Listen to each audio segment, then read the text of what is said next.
The Valley of the Kings, a comprehensive exploration. The Valley of the Kings stands as one of the most iconic archaeological landscapes in the world, representing the height of ancient Egyptian funerary architecture, religious symbolism, and royal power. Located on the west bank of the Nile across from modern Luxor, once the ancient city of Thebes, the valley served as the principal burial ground for Egypt's New Kingdom pharaohs and elite officials for nearly 5 centuries. Its tombs, carved deep into the desert cliffs, reflect a civilization's profound concern with death, rebirth, and the eternal journey of the soul. The choice of location was neither accidental nor merely practical. In Egyptian cosmology, the west symbolized death, as it was the direction in which the sun set each evening before beginning its nightly journey through the underworld. The valley lies beneath the natural pyramid-shaped peak of El Kern, a mountain whose form echoed the pyramids of the Old Kingdom and reinforced the symbolism of resurrection. This landscape, remote and naturally fortified, offered both spiritual significance and physical protection from tomb robbers, though history would show that even these precautions were not enough to deter ancient thieves. The Valley of the Kings became the royal necropolis during the 18th dynasty, around 1539 BCE, when pharaohs abandoned pyramid construction in favor of hidden rock-cut tombs. These tombs were designed not as monuments to be seen, but as sacred chambers meant to safeguard the pharaoh's body and possessions for eternity. Over time, more than 60 tombs were carved into the valley, ranging from simple shafts to elaborate multi-chambered complexes decorated with intricate religious texts. The walls of these tombs are adorned with scenes from the Book of the Dead, the Book of Gates, the Amjuat, and other funerary compositions that map the soul's perilous journey through the underworld. These texts served both as spiritual guides and as magical protections, ensuring the king's successful rebirth alongside the sun god Ra. Many of Egypt's most famous rulers were laid to rest in the Valley of the Kings. The 18th dynasty alone includes the tombs of Thutmose I, Amenhotep II, Horemheb, and the young pharaoh Tutankhamun, whose nearly intact burial was discovered in 1922 by Howard Carter. The 19th dynasty added monumental tombs such as that of Seti I, renowned for its exquisite decoration, and the tomb of Ramesses II, one of Egypt's most powerful rulers. The 20th dynasty continued the tradition with the burials of Ramesses III, IV, V, VI, and IX. Some tombs, like KV5, the massive burial complex for the sons of Ramesses II, contain over 100 chambers, making it one of the largest tombs ever discovered in Egypt. Despite the valley's isolation and the elaborate precautions taken to protect the royal burials, most tombs were robbed in antiquity. Economic hardship, political instability, and the sheer value of the treasures buried with the pharaohs made tomb robbery a persistent problem. In response, priests of the 21st dynasty gathered many royal mummies and reburied them in hidden caches, such as the famous Deir el-Bahari cache, DB 320, and the tomb of Amenhotep II, KV 35. These caches preserved dozens of royal mummies that would otherwise have been lost to history. Modern archaeology has transformed the Valley of the Kings into one of the most studied sites on Earth. Excavations began in earnest in the 18th and 19th centuries and continue today, with new discoveries still emerging. Advances in technology, such as ground-penetrating radar, 3D scanning, and digital conservation, have allowed researchers to document and preserve the fragile tombs more effectively than ever before. Conservation efforts are ongoing, as humidity from tourism, flash floods, and natural erosion threaten the delicate wall paintings and structural integrity of the tombs. Today, the Valley of the Kings is a UNESCO World Heritage Site, and a major destination for visitors seeking to connect with the grandeur of ancient Egypt. Many tombs are open to the public on a rotating basis to limit damage, while others, such as the tombs of Seti I and Tutankhamun, require special tickets due to their significance and fragility. Walking through the valley, one can sense the immense ambition of the pharaohs and the deep spiritual beliefs that shaped their world. In essence, the Valley of the Kings is far more than a burial ground. It is a testament to a civilization's quest for immortality, a monumental archive of religious thought, and a masterpiece of ancient engineering. Its tombs preserve not only the remains of Egypt's greatest rulers but also the stories, symbols, and aspirations of a culture that continues to captivate the world. Through its art, architecture, and enduring mysteries, the Valley of the Kings remains one of humanity's most extraordinary windows into the ancient past. The Valley of the Kings, a mythological interpretation. To the ancient Egyptians, the Valley of the Kings was not merely a burial ground, it was a sacred threshold where the mortal world touched the divine. Hidden behind the cliffs of western Thebes, the valley was imagined as a womb of stone, a place where the dead pharaoh descended into the realm of the gods and rose again as an immortal companion of the sun. Every chamber, every painted wall, every carved spell was part of a cosmic drama that unfolded each night beneath the desert floor. The valley's location carried profound symbolic weight. It lay on the west bank of the Nile, the direction of sunset, where the sun god Ra began his nightly journey through the underworld. To die in Egypt was to follow Ra into the darkness, to travel through the 12 hours of night, and to be reborn at dawn. The natural pyramid-shaped peak of El Kern towered above the valley like a silent guardian, its form echoing the primordial mound of creation. To the Egyptians, this mountain was not just geology, it was a divine marker, a sign that this valley was chosen by the gods themselves. Within this sacred landscape, the pharaohs carved their tombs deep into the earth, shaping them as cosmic maps of the afterlife. The long descending corridors symbolize the king's passage into the Duat, the mysterious underworld where serpents, demons, and guardians tested the soul's purity. The walls were covered with spells from the Amduat, the Book of Gates, and the Book of Caverns, not as decoration, but as weapons and guides, ensuring the king could navigate the dangers of the night. These texts described the sun god's journey hour by hour, and by inscribing them on the tomb walls, the pharaoh bound his fate to Ra's eternal cycle of death and rebirth. The burial chamber itself represented the cave of regeneration, the place where the king's body became one with Osiris, Lord of the Dead. Osiris was the first divine king to die and rise again, and every pharaoh sought to repeat his myth. The sarcophagus was not simply a coffin, it was a magical vessel, a symbolic womb in which the king transformed from a mortal ruler into an Akh, a radiant spirit capable of joining the gods. The surrounding rooms, filled with statues, food, weapons, and sacred objects, were offerings meant to sustain the king in eternity and to empower him in the trials ahead. Each tomb in the valley tells a different chapter of this mythic journey. The tomb of Seti I, with its vast halls and luminous paintings, reads like a celestial manuscript. The tomb of Ramesses VI, carved with the Book of the Heavens, depicts the sky goddess Nut swallowing the sun at dusk and giving birth to it at dawn, a cosmic cycle the king hoped to join. Even the small tomb of Tutankhamun, though modest in size, contains the golden mask that transformed the young king into a living image of Osiris, his face shining like the sun at the moment of rebirth. Yet the valley was not only a place of divine transformation, it was also a battlefield between order and chaos. Tomb robbers, driven by desperation or greed, violated the sacred chambers, echoing the eternal struggle between Ma'at, cosmic order, and Isfet, chaos. In response, priests gathered the royal mummies and hid them in secret caches, protecting the bodies of the gods on earth from further desecration. These acts of concealment were themselves ritual gestures, preserving the king's ability to rise again in the afterlife. To modern visitors, the Valley of the Kings may appear as a silent desert gorge, but in the mythological imagination of ancient Egypt, it was alive with divine presence. The cliffs were the bones of the goddess Hathor, who welcomed the dead into her embrace. The darkness of the tombs was the night sky turned inside out. The painted ceilings, filled with stars and serpents, were portals to the heavens. Every stone corridor echoed with the footsteps of gods, spirits, and the eternal pharaohs who walked beside them. In this mythic vision, the Valley of the Kings becomes more than an archaeological site. It becomes a cosmic theater, a sacred geography where the drama of death and rebirth played out for centuries. It is a place where kings became gods, where the sun died and rose again, and where the boundary between the human and the divine dissolved into the eternal sands of the West. Messages in Stone, an academic interpretation of Egyptian afterlife texts in the Valley of the Kings.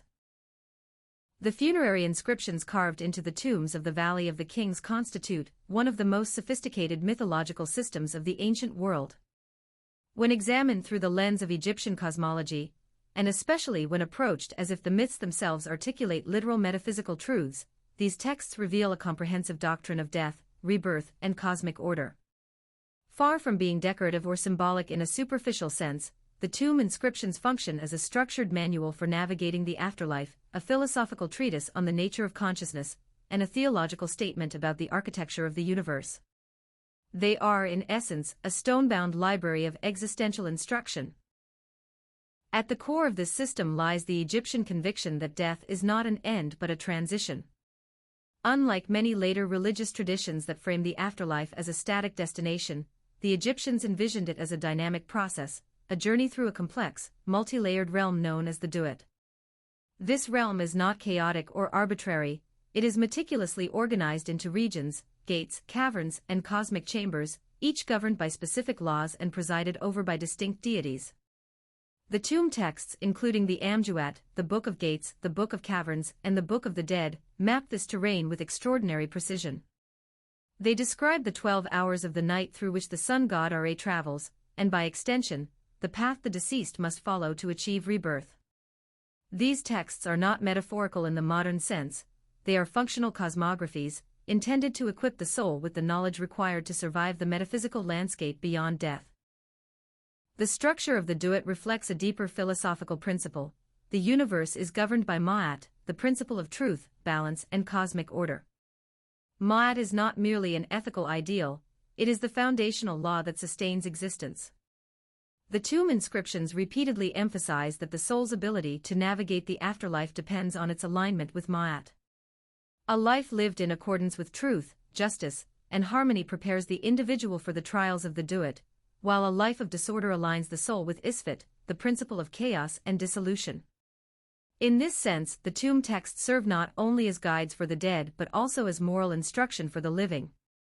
They articulate a worldview in which ethical conduct has direct metaphysical consequences. One of the most striking features of the tomb inscriptions is their portrayal of the struggle between order and chaos, embodied in the nightly battle between Ra and the serpent Apophis. Apophis represents the forces of entropy, negation, and non-being. His attempt to devour the sun god is not a mythic drama for entertainment, it is a metaphysical assertion that existence itself is precarious and must be continually defended. The Egyptians believed that every soul, like Ra, must confront the forces that threaten to unmake it. The spells, names, and rituals inscribed on the tomb walls function as weapons in this struggle. They are technologies of survival, enabling the deceased to resist dissolution and maintain coherence in the face of cosmic adversity. The climax of the journey through the Duat occurs in the 6th hour, when Ra encounters Osiris, the god of the dead. This moment represents the union of consciousness and memory, of the living principle and the ancestral principle. Ra embodies the active, luminous force of awareness, while Osiris embodies the accumulated past, the continuity of identity, and the potential for regeneration.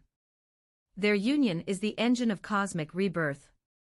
It is through this fusion that the sun is renewed and the deceased is transformed into an Akh, a transfigured being capable of participating in the divine order. This moment reveals a profound metaphysical insight. Immortality is achieved through integration, through the reconciliation of the disparate elements of the self. The pharaoh plays a central role in this cosmological system. His tomb is not merely a personal burial chamber but a microcosm of the universe. The pharaoh's journey through the Duat is a prototype for the journey of every human soul.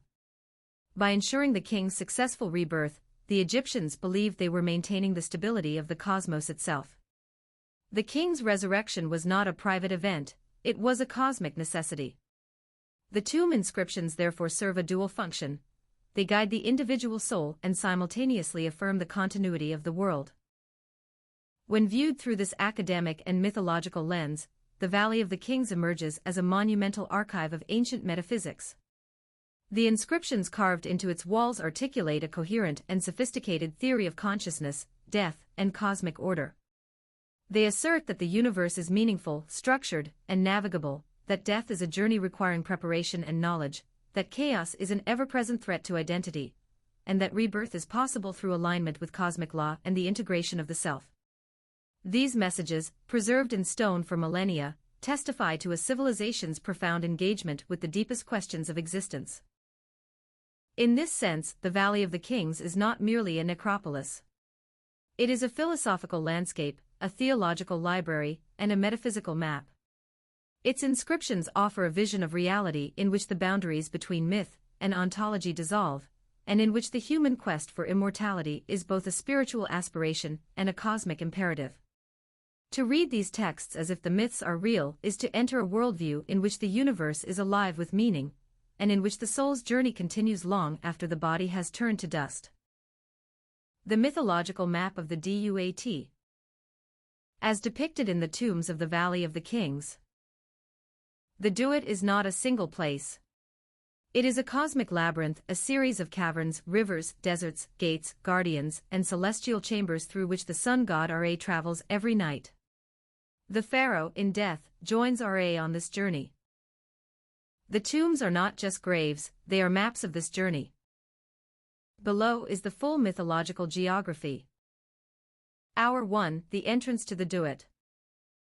Location, the western horizon, Amentet. Symbol, the sun setting behind the cliffs of Thebes. The journey begins at the western horizon, where Ra enters the underworld in his evening boat. The cliffs above the Valley of the Kings represent this threshold. The first hour is a place of orientation, the gods gather, the gates open, and the pharaoh's soul joins the solar entourage. Key beings. Ra in his ram-headed form. The Ennead, 9 creator gods. Souls of the blessed dead. Hour 2, the river of darkness. Location, a subterranean Nile. Symbol, a black river flowing through caverns. The Duat contains a dark mirror of the Nile, where Ra's boat glides through still waters. Serpents coil along the banks. The walls of tombs show this river as a long horizontal band, with gods standing on either side. Key beings. Mehen, the protective serpent. Crocodile demons. Guardians with knives. Hour 3, the desert of knives. Location, a barren wasteland. Symbol, sand dunes filled with hostile spirits. This region is filled with enemies of Ra, spirits of chaos, rebels, and demons. The pharaoh must pass unharmed. The spells on the tomb walls act as weapons, binding these forces. Key beings. Serpents breathing fire. Knife-wielding guardians. Bound enemies of the sun. Hour 4, the lake of fire. Location, a fiery basin. Symbol, flames purifying the dead. This is not hell, it is a purification zone. Souls are burned clean, and enemies of the gods are destroyed. The pharaoh passes safely because he carries the correct spells. Key beings. Fire serpents. Flaming lakes. Gods who control the flames. Hour 5, the cavern of Soker. Location, a silent, terrifying chamber. Symbol, a mound surrounded by serpents. This is one of the most mysterious regions. Soker, a god of darkness and rebirth, rules here. The tombs show Ra's boat being dragged because the river disappears, a symbol of the sun's struggle. Key beings. Soker in falcon form. Serpents with human heads. Guardians of silence. Hour 6, the chamber of Osiris, the moment of rebirth. Location, the deepest point of the Duat. Symbol, Ra meets Osiris. This is the heart of the underworld. Ra unites with Osiris, the god of the dead. This union is the engine of cosmic rebirth, the moment when the sun is renewed. Key beings. Osiris on his throne. Isis and Nephthys. The 4 sons of Horus. This hour is often painted in the burial chamber itself, because it represents the pharaoh's own resurrection. Hour 7, the battle with Apophis. Location, the coils of the chaos serpent. Symbol, Ra's boat surrounded by a giant snake. Apophis, Apep, is the embodiment of chaos. He tries to stop the sun from rising. The tombs show gods pinning him down with spears, knives, and magic ropes. Key beings: Apophis, the giant serpent. Seth, protector of Ra. Spell-casting gods. Hour 8, the field of offerings. Location, a fertile region. Symbol, fields, canals, and granaries. After the battle, Ra enters a peaceful region where the blessed dead live. This is a prototype of the later field of reeds, a paradise of abundance. Key beings: spirits of the justified dead. Gods of agriculture. Guardians of the canals. Hour 9, the gate of the hidden ones. Location, a sealed cavern. Symbol, massive gates guarded by serpents. Each gate has a name and a guardian. The pharaoh must speak the correct spells to pass. The walls of the tombs list these names, they are passwords for the afterlife. Key beings: gatekeepers. Serpent guardians. Knife-bearing gods.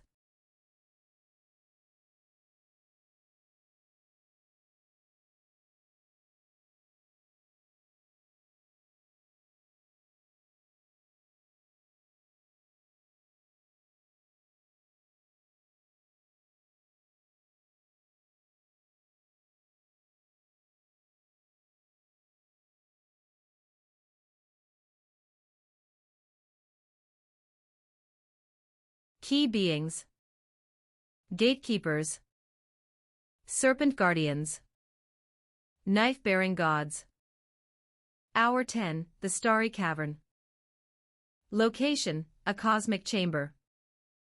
Symbol, stars painted on the ceiling. This is where the sun begins to transform into its morning form. The goddess Nut appears, swallowing the stars and preparing to give birth to the sun. Key beings: Nut, the sky goddess. Star spirits. Solar deities. Hour 11, the horizon of dawn. Location, the eastern edge of the underworld. Symbol, the sun emerging from a serpent. Ra prepares to rise. The tombs show him inside a solar serpent, symbolizing protection and transformation. Key beings: Ra as a scarab beetle. Serpent protectors. Dawn goddesses. Sun with face. Hour 12, the birth of the sun. Location, the eastern horizon. Symbol, Ra reborn as Khepri.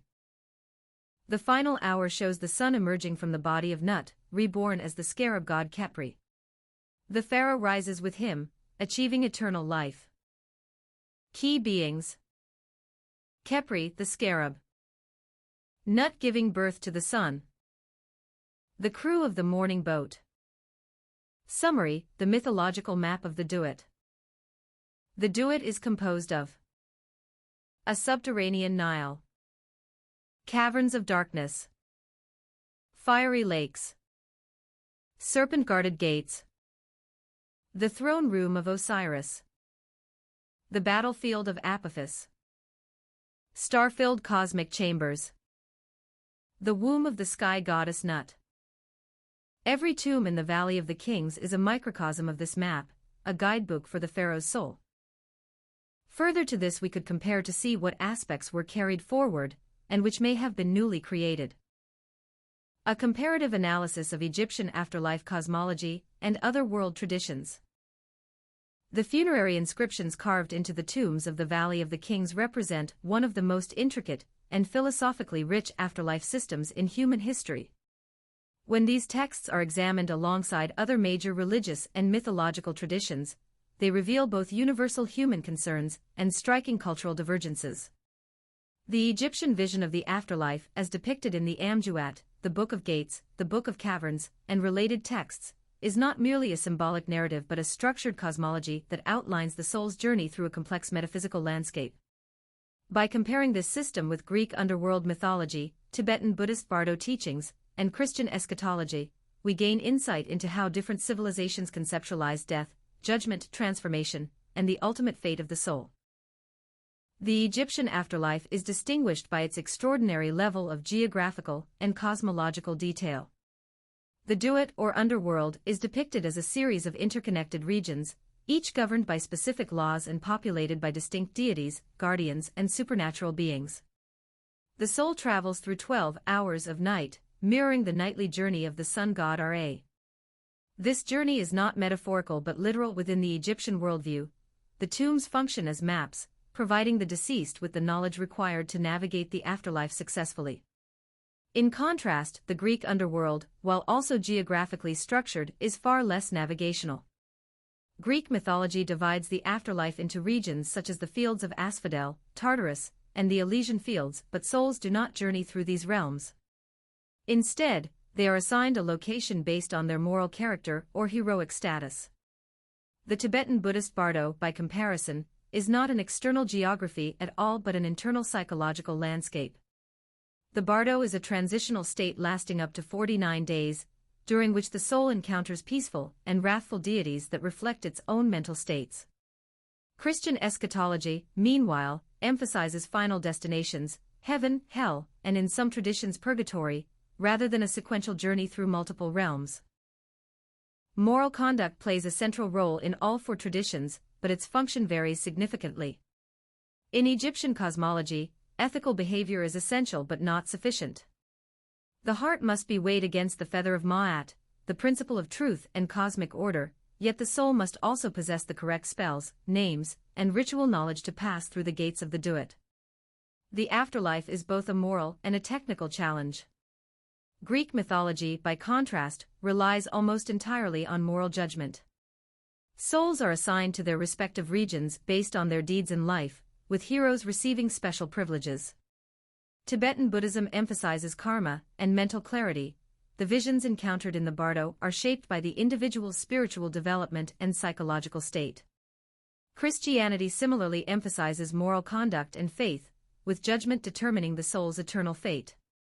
In this comparative context, the Egyptian system stands out for its dual emphasis on ethics and esoteric knowledge, blending moral responsibility with ritual mastery.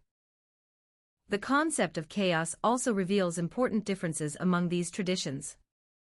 In Egyptian cosmology, chaos is personified as Apophis, the serpent who threatens to devour the sun god during his nightly journey. The afterlife is therefore a battleground in which the soul must actively participate in the maintenance of cosmic order. This struggle is not merely symbolic, it is a metaphysical necessity. Greek mythology contains no equivalent threat.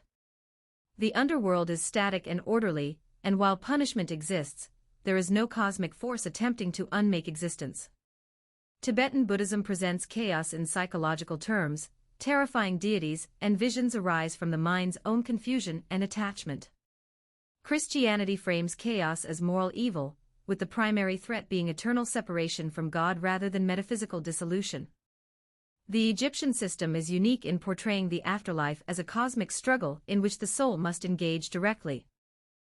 The ultimate goal of the afterlife further differentiates these systems. For the Egyptians, the goal is rebirth and transformation into an Akh, a luminous and effective spirit who joins the sun god in his eternal cycle. This is a dynamic and ongoing process, emphasizing participation in cosmic renewal. Greek mythology offers a more static vision. Souls remain in their assigned region indefinitely, with only heroes achieving a blessed afterlife.